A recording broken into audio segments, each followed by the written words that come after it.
Now, this is a topic that's forever old since the game I'm going to be talking about has practically become irrelevant. But I wanted to test the waters with this subject and discuss why it's a missed opportunity for the game. 1-2-Switch was one of the games that was released during the launch of the Nintendo Switch, alongside The Legend of Zelda Breath of the Wild. This is a game that seemed like the equivalent of Wii Sports, but unfortunately a missed opportunity if Nintendo does nothing about it. So the game consists of several mini-games that make a unique use of the Switch tablet and its Joy-Cons, but its main focus leans towards playing with another and not much towards looking at the screen. Basically role-playing. The reception of the game was not good upon release for the amount of 28 games under the price of $50, and can obviously be compared to the WarioWare series. When the presentation of the Switch's first look was shown, I had made a comparison between 1-2-Switch and WarioWare. The fact that it was not branded as one of Nintendo's already established IP is beyond me, so they went with a more people in realistic visual display. Generic, if I have to be blunt about it. Anyways, what's the missed opportunity that I've mentioned before? Well, that's easy to point out. The game is not bundled with the Switch. When it came to the Wii, Nintendo wanted to achieve the goal of attracting casuals and families to the console. It was a success, but the reasoning behind it? Motion controls and Wii Sports. See, Wii Sports was a free game that you got with the console when you bought it, and it displays the uses of the Wiimote and Nunchuck with the few amount of games that it has.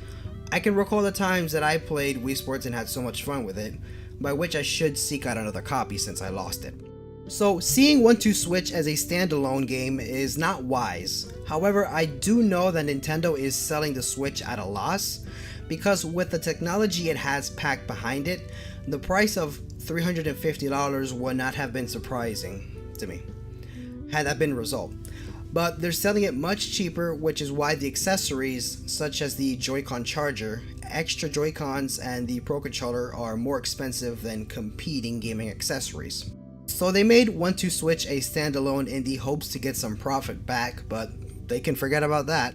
The Nintendo Switch is currently a success, and it's great to see that. But let's picture the scenario if Nintendo packaged 1-2-Switch alongside it. Now, why should we consider this kind of scenario? Because like Wii Sports, 1-2-Switch happens to showcase all the several functionalities of the Switch. The Joy-Cons, HD Rumble, motion controls, IR camera, and the Switch tablet. If what I'm saying doesn't make it clear, 1-2-Switch uses its games to show off what the Switch can do and how it can be played. This is the missed opportunity. 1-2-Switch demonstrates to its consumers the potentials it has and is a real ideal party game for when you want to take it to a publicly safe place like a birthday party or a friendly get-together. If people would watch others back when Wii Sports was displayed in Walmarts and Best Buy, then I'm pretty sure people would watch others play 1-2-Switch. Isn't it kind of interesting how you don't see things like that anymore?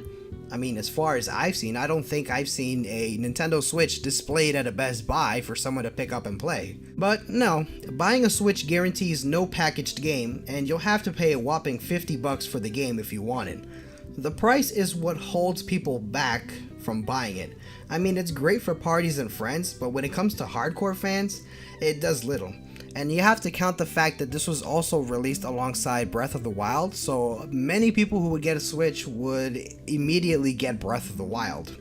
Now, could this ever change? Well, possibly, because it's a bummer that a game as such costs that much and can greatly display the multiple ways of playing with its game mode. But it seems Nintendo has a fail-safe option, and from here on out we can just more look forward to the games coming in the future.